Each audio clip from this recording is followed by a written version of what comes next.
বিলাসীবাগ পৌরসভার অন্তর্গত মোর 5 বিঘামান জমি মোর ওয়ারিশ সূত্রে মোর ওয়াইফ আর মোর শাহুকের নামটো অন্তর্ভুক্ত করা হয়েছে।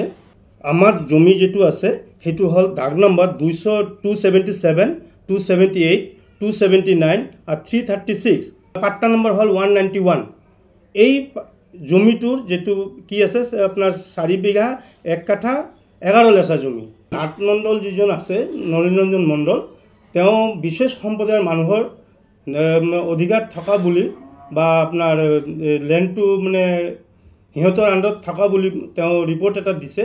সেই ৰিপৰ্টটো সি কেনেকৈ দিব পাৰিলে বিলাসীপাৰাৰ চাৰ্কেল অফিচাৰকো মই কাতৰ অনুৰোধ জনাইছোঁ যে এই জমিডোখৰ তেওঁ যাতে ভালদৰে চালি জাৰি চাই বস্তুটো এটা ৰিপৰ্ট যাতে দিয়ে।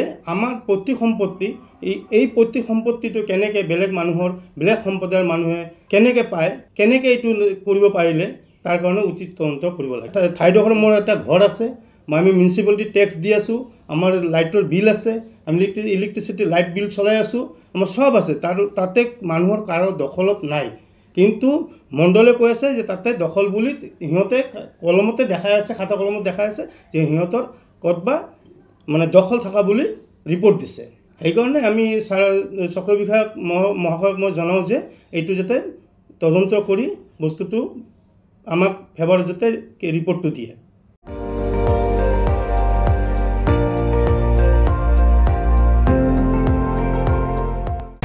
আপুনি চাই আছে ND24, সৰ্বশ্ৰেষ্ঠ নহয় সৰ্বোত্তমৰ দৌৰত।